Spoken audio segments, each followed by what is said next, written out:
अच्छा सुनो, सब्सक्राइब करते वक्त ना घंटी बजा देना ताकि जब मैं ऑनलाइन आऊँ तो तुम्हारे फोन की भी नमस्कार दोस्तों, आप सभी का स्वागत है हमारे YouTube चैनल पर। तो आज हम बात करेंगे डीएलएड एग्जाम 2025 लेटेस्ट अपडेट के बारे में। तो आज हमारी तारीख हो चुकी है 26 फरवरी 2025। आज की ब्रेकिंग न्यूज को हम इस वीडियो में बात करेंगे और बात करेंगे फर्स्ट, सेकेंड, थर्ड और fourth semester date sheet 2025 latest update के बारे में। ठीक है, DElEd central list PDF, CTET UP TET का फॉर्म, फेल छात्रों के लिए बड़ी खबर, परीक्षा में बदलाव और बैक पेपर परीक्षा की तारीख, डीएलएड परीक्षा डेट शीट, सब कुछ हम इस वीडियो में देखेंगे। शिक्षक भर्ती को लेकर के आप डेट से जरा देखिए, एक अच्छी खबर हम आपके सामने रख सकते हैं। विधानसभा के प्रथम सत्र 2025 के प्रथम मंगलवार हेतु निर्धारित ये सारी चीजें हैं। यहाँ पर देखिए क्या बेसिक शिक्षा मंत्री बताने की कृपा करेंगे प्रदेश में बेसिक शिक्षा विभाग में शिक्षकों के कितने पद स्वीकृत हैं और उक्त स्वीकृत पदों के सापेक्ष कितने पद वर्तमान में खाली है। तो यहाँ पर दोस्तों प्राथमिक में बात हुई 79 to 96 पद रिक्त हैं, जिनमें से 57,405 पद सीधी भर्ती के हैं और 21,891 पद पदोन्नति के, मतलब प्रमोशन के। उच्च प्राथमिक विद्यालय की ये सारी बातें हुई हैं। तो क्या सरकार उक्त पदों पर भर्ती करेगी? आवश्यकता अनुसार समय समय पर सहायक अध्यापक चयन एवं नियुक्ति की कार्रवाई की जाती है। यदि हाँ तो कब तक, यदि नहीं तो क्यों? प्राथमिक विद्यालय में कार्यरत 3,38,590 एवं छात्र नामांकन ये सारी के सापेक्ष छात्र शिक्षक अनुपात 30:1 और 1,43,000 इसके सापेक्ष 22:1 जो मानक के अनुसार पूर्ण है। मतलब प्राथमिक विद्यालय में कार्यरत अध्यापक 1,20,860 एवं छात्र नामांकन ये सारी चीजें सब भी रखी। तो देखिए हो क्या रहा है ना कि ये शिक्षा मित्रों को भी भैया टीचर मान लेते हैं। और शिक्षा मित्रों के लिए क्या खबर है, जरा सुन लेंगे तो आपके होश उड़ जाएंगे। देखिए, शिक्षा मित्रों का मानदेय नहीं बढ़ेगा। देख सकते हैं बेसिक शिक्षा मंत्री संदीप सिंह ने विधानसभा में कहा फिलहाल ऐसा कोई विचार नहीं हो रहा है। शिक्षा मित्रों के अपमान पर सदन में हंगामा हुआ। मंत्री ने कहा माफी मांगे सपा विधायक। ठीक है, सपा विधायक क्यों माफी मांगेंगे भैया, इनका मानदेय कौन रोक रहा है। ठीक है, तो उसके बाद हम लोग आज इस वीडियो में डिस्कस करेंगे प्रदेश में होगी 30,000 पुलिस कर्मियों की नई भर्ती, मुख्यमंत्री जी कह रहे हैं। विधान परिषद में योगी ने किया ऐलान, प्रदेश में खुलेंगे 3 नए विश्वविद्यालय। ठीक है, महाकुंभ का अंतिम स्नान आज। जी हाँ दोस्तों, आज स्थायी स्नान रहेगा। मेला क्षेत्र में वाहनों का प्रवेश बंद हो गया है। ठीक है, लेकिन मानना पड़ेगा 64 करोड़ से अधिक श्रद्धालुओं ने मंगलवार शाम तक कर लिया पुण्य स्नान। 64 करोड़ लोग, इतनी तो आबादी बहुत ही कम देश के जहाँ पर 64 करोड़ लोग रहते हो और इतने लोग तो सिर्फ शाही स्नान किए। ठीक है, महाकुंभ के समापन की घड़ी आ गई है, लेकिन संगम के पुण्य स्नान की लालसा में श्रद्धालुओं का आना लगातार जारी है। चलिए अच्छी बात है। तो अब दोस्तों बात कर लेते हैं डीएलएड परीक्षा डेट शीट को लेकर क्या अपडेट है। आज है तारीख 26 फरवरी 2025, मतलब अब हमारा मार्च में एग्जाम होने वाला, महीना लगभग समाप्ति की ओर है। ठीक है, तो होली के बाद हम लोग होली के बाद जस्ट एकदम तैयार रहेंगे। देखिए होली के, ठीक है, जब त्यौहार में ऐसा ना हो कि आप लोग पढ़ना भूल जाएं, क्योंकि होली के पहले आपका एग्जाम हो जाता तो सही रहता है, क्योंकि फिर उसके बाद अच्छे से होली खेलते टेंशन फ्री होके।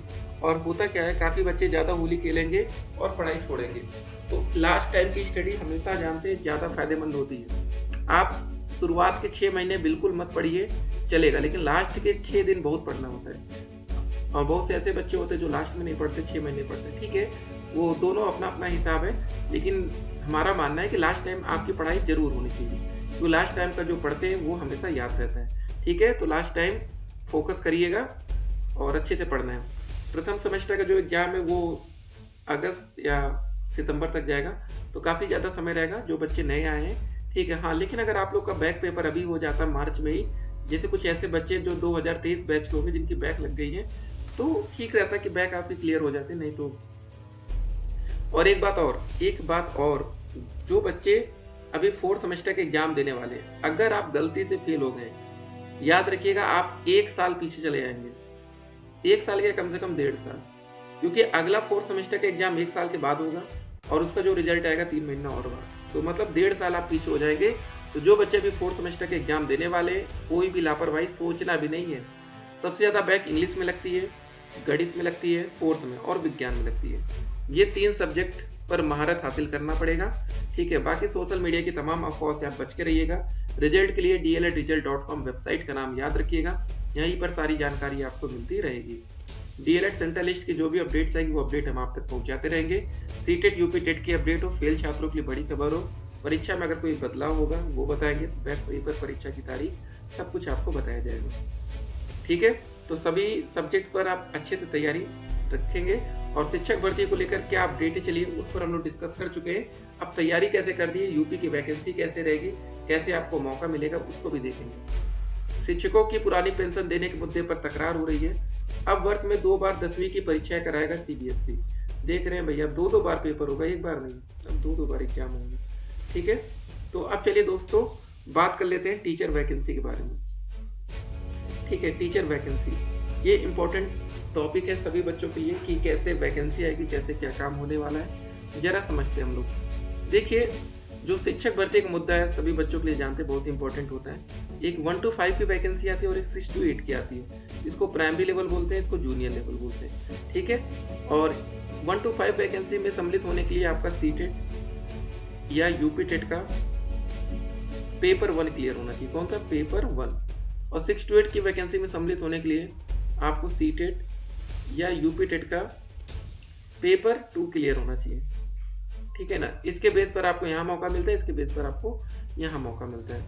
1 to 5 पेपर 1, 6 to 8 पेपर 2, इस बेस पर आप शिक्षक भर्ती में सम्मिलित होते हैं। और डीएलएड का बच्चा पेपर 1 और पेपर 2 दोनों के लिए एलिजिबल होता है। बहुत से बच्चे मतलब अभी तक कंफ्यूजन में डीएलएड कर रहे हैं, तो हमको नहीं समझ में आता कि आप लोग यार इतने होशियार हैं, कैसे ये गलती बार बार कर सकते हैं। ठीक है, तो इसमें बिल्कुल कंफ्यूजन होना ही नहीं। डीएलएड के बच्चों को पेपर 1 और पेपर 2 दोनों में मौका मिलता है। ठीक है, ये ध्यान रखेंगे।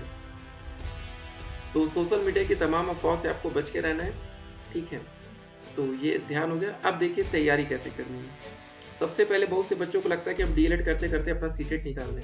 एक अच्छी सोच है आपकी, लेकिन हम ये कहेंगे कि फर्स्ट सेमेस्टर का एग्जाम हो जाने दीजिएगा, उसके बाद आप सीटेट में जाइएगा। जो बच्चे नए हैं, आप फॉर्म ऐसे भी भर सकते हैं, आप एलिजिबल है, लेकिन होता है ना कि यार 1000-1200 रुपये, 1000 रुपये में पेपर 1 देना चाहिए या पेपर 2 का मौका मिलेगा सिर्फ। ठीक है, अगर आप 1200 रुपये देंगे तो पेपर 1 के साथ पेपर 2 दे सकते हैं। लेकिन एक बात याद रखिएगा, जो बच्चे 1200 रुपये देते हैं ना तो उनका पेपर 1 निकलता है ना तो पेपर 2, क्योंकि वो कंसंट्रेट नहीं कर पाते। जो बच्चे 1000 रुपये देते हैं वो एक अच्छा स्कोर कर जाते हैं। तो हर बात को ध्यान में रखिए कि कैसे क्या प्रोसेस होता है, कैसे क्या चल रहा है। देखिए, जितनी ज़्यादा आपके अंदर समझदारी अभी आ जाएगी ना, उतना ही फायदा आने वाले टाइम में आपको मिलेगा। ठीक है, तो इस हिसाब से आपको तैयारी करनी है। तो एक और बात, यूपी टेट का एग्जाम कब तक हो सकता है? देखिए, यूपी टेट का पेपर पहले हमारी पीएनबी ही करवाती थी, परीक्षा नियमन प्राधिकारी, लेकिन अब शिक्षा सेवा चयन आयोग जो बन गया उनको करवाना है। ठीक है, तो वो नए आए हैं तो कहाँ से काम करा पाएंगे ना, तो इसीलिए सब कुछ लेट लतीफ हो रहा है। बाकी दोस्तों, जो भी अपडेट्स आएगी अपडेट हम आप तक पहुँचाएंगे। सोशल मीडिया की तमाम अफवाहों से आपको बच के रहना है। मिलते हैं एक और वीडियो में, तब तक के लिए स्टे कनेक्टेड। आपका दिन शुभ हो।